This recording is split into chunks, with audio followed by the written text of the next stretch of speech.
आज रजनी की शादी हो रही है, जिसकी खुशी उसके चेहरे पर साफ दिखाई दे रही है। और हो भी क्यों ना, आखिर रजनी जिसको चाहती है उसी से उसकी शादी हो रही है। लेकिन शादी के बाद वो चाहती है कि उसके सिर्फ बेटा पैदा हो, क्योंकि उसे बेटियां बिल्कुल पसंद नहीं। आखिर इसके पीछे क्या वजह है, आइए रजनी के अतीत में जाकर देखते हैं। रजनी बचपन से ही अपने गांव में पली बड़ी। हमेशा से ही उसने गांव की ज़िंदगी देखी थी। उसके माँ बाप भी गांव के ही थे। रजनी को हमेशा लड़की होने का ताना मिलता था। उसके माँ बाप हों या फिर उसके कुछ रिश्तेदार, सभी लड़कों को ज़्यादा महत्व देते थे। रजनी इसलिए उसे लगने लगा लड़कों का जीवन में ज़्यादा महत्व है।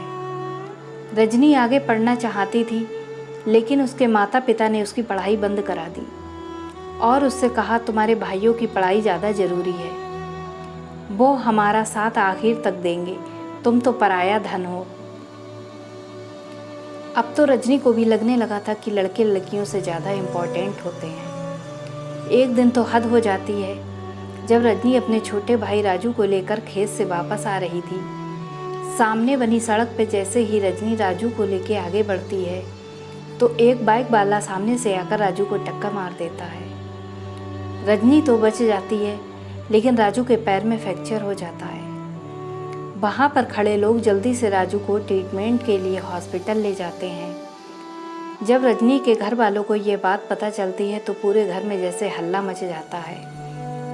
रजनी के घर वाले हॉस्पिटल पहुंचकर रजनी को हॉस्पिटल में ही खूब खरी खोटी सुनाते हैं। रजनी की माँ रजनी से कहती हैं, सत्यानाश हो तेरा जो तू राजू का ख्याल ना रख पाई। अगर मेरे राजू को कुछ भी होता तो मैं तुझे जिंदा न छोड़ती। काश मेरे बेटे की जगह तेरा पैर टूट जाता। तू क्यों जिंदा है, तू क्यों मर क्यों नहीं गई। ये सारी बातें जैसे रजनी को दिल को तोड़ के रख देती हैं। उसे पूरी तरह से यह एहसास हो जाता है कि लड़की होना एक अपराध है, लड़की नहीं होनी चाहिए। अब वह जब भी किसी लड़के को देखती तो अपने बारे में सोचती कि काश मैं भी एक लड़का होती तो मुझे भी महत्व मिलता। शुरू में रजनी को अपने लड़की होने पर सिर्फ अफसोस होता था, लेकिन जैसे जैसे वह बड़ी होती गई, उसका वह दुख नफ़रत में बदल गया। अब उसको लड़कियों से सख्त नफ़रत हो गई है। अब उसकी सोच भी औरों की तरह हो चुकी है। वह चाहती है कि सबके घर सिर्फ लड़का ही जन्म ले। उसको लगता है कि घर में लड़की पैदा होती है, वह घर मनहूस हो जाता है। बड़ी होने के बाद रजनी का एक ही सपना है कि उसकी शादी हो, उसका एक चांद सा बेटा पैदा हो। आज रजनी के लिए वह खास दिन आ ही जाता है, क्योंकि आज रजनी की शादी हो रही है। रजनी के माँ बाप ने उसके लिए एक अक्लमंद, होनहार और सरकारी नौकरी करने वाला लड़का ढूंढा है, जिसका नाम सुरेंद्र है। सुरेंद्र एक बहुत ही अच्छी और ऊंची सोच वाला इंसान है। सुरेंद्र और रजनी की सोच आपस में बिल्कुल नहीं मिलती। सुरेंद्र रजनी से बिल्कुल अलग है। सुरेंद्र से शादी होने के बाद रजनी बहुत खुश रहती है और सुरेंद्र से कहती है कि मुझे उस वक्त का इंतज़ार है जब हमारा एक प्यारा सा चांद सा बेटा होगा।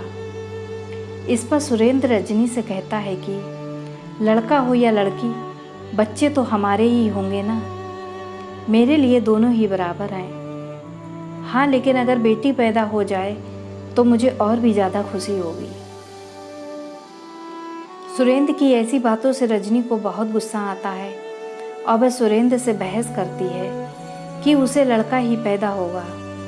सुरेंद्र रजनी के ऐसे बर्ताव को पसंद नहीं करता, लेकिन बात ज़्यादा आगे ना बढ़े इसलिए चुप हो जाता है। कुछ समय के बाद रजनी प्रेग्नेंट हो जाती है और उसे लड़का पैदा होने का इंतज़ार रहता है। उसका लड़का ही पैदा हो, इसके लिए वह हर जद्दोजहद करती है, यहाँ तक कि वह ढोंगी बाबा के पास जाती है। रजनी की इन हरकतों को सुरेंद्र नोटिस कर लेता है और उसको अंधविश्वास वाली चीज़ों से दूर करने को कहता है। लेकिन रजनी सुरेंद्र की एक भी बात नहीं मानती और छुप छुप कर ऐसी चीज़ें करती रहती है। लेकिन कहते हैं ना कि ईश्वर के आगे किसी की नहीं चलती, वह जो चाहेगा वही होगा। रजनी की इतनी कोशिशों के बाद भी उसे लड़की पैदा होती है। बेटी पैदा होने से रजनी का पति सुरेंद्र तो बहुत खुश रहता है, लेकिन रजनी अपनी बेटी को गोद में लेना तो दूर, उसका चेहरा भी नहीं देखती। हॉस्पिटल में नर्स रजनी से कहती है, मुबारक हो, आपको बहुत ही प्यारी बेटी हुई है। तो रजनी उस पर गुस्सा करते हुए कहती है कि बेटी नहीं, मनहूस पैदा हुई है। नर्स रजनी के ऐसे बर्ताव से डर जाती है और रूम से बाहर चली जाती है। थोड़ी देर के बाद सुरेंद्र रजनी के रूम में आता है और खुशी से अपनी बेटी को गोद में लेकर रजनी के करीब जाता है और रजनी का धन्यवाद करता है कि उसने इतनी प्यारी बेटी पैदा की। रजनी गुस्से में मुंह मोड़ लेती है और सुरेंद्र से कहती है, रखो तुम अपनी बेटी अपने पास, मुझे तो बेटा चाहिए था, बेटी नहीं। रजनी के ऐसे व्यवहार से सुरेंद्र को तो बहुत गुस्सा आता है, लेकिन सुरेंद्र अपने गुस्से को पी जाता है और रजनी को समझाता है कि बेटी हुई है तो क्या हुआ है, वो है तो हमारा ही खून। अगर हम अपनी बेटी के साथ ऐसा सलूक करेंगे तो फिर दूसरों से क्या उम्मीद करेंगे। सुरेंद्र के इतना समझाने के बाद भी रजनी उसकी एक नहीं मानती और न ही अपनी बेटी को अपना दूध पिलाती है। हॉस्पिटल से डिस्चार्ज होने के बाद सुरेंद्र रजनी को लेकर घर आ जाता है। घर पहुंचने के बाद वह रजनी से कहता है कि अब बहुत हो चुका है तुम्हारा, तुम मेरी बेटी को अपना दूध पिलाओ। डॉक्टर ने कहा है कि बच्ची की सेहत के लिए माँ का दूध बहुत ज़रूरी है। रजनी सुरेंद्र की बात नहीं मानती और कहती है, मैं किसी भी कीमत पे इस मनहूस को अपना दूध नहीं पिलाऊंगी, चाहे कुछ भी हो जाए। इस पर सुरेंद्र को बहुत गुस्सा आता है और वह रजनी को धमकी देता है, अगर मेरी बेटी को कुछ हुआ तो मैं तुम्हें डाइवोर्स दे दूंगा।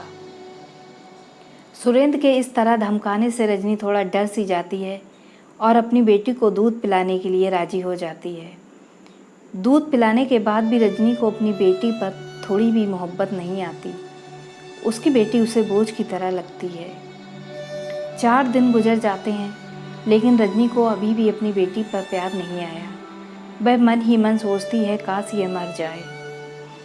अगर सुरेंद्र का डर नहीं होता तो शायद रजनी अपनी बेटी का गला घोंटकर ही उसे मार देती, लेकिन पति की दी हुई धमकी उसे याद रहती है।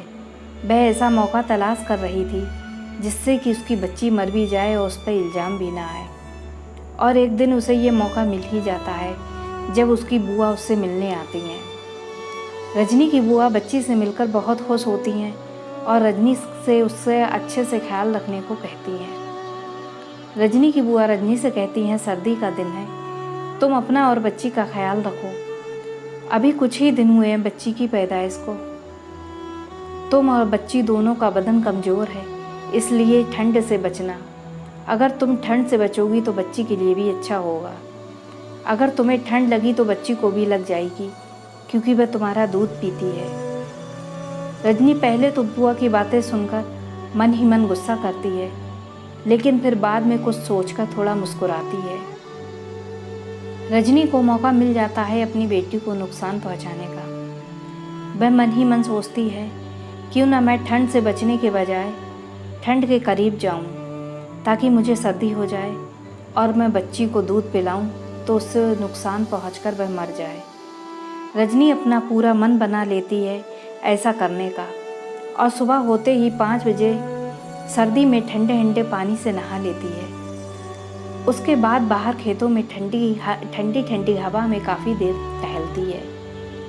फिर वह घर आती है, बच्ची को दूध पिलाती है और अमरूद खाने के बाद शाम को वह फिर ठंडी हवा से बाहर टहलने निकल जाती है। रात में जब वह अपने बिस्तर पर लेटती है तो रजनी की हालत ख़राब हो जाती है।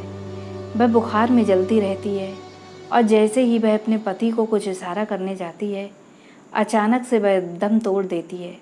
इस तरह रजनी अपनी जान गंवा बैठती है। अपनी बेटी को जान से मारने की साजिश रचते रचते रजनी खुद मौत को गले लगा लेती है।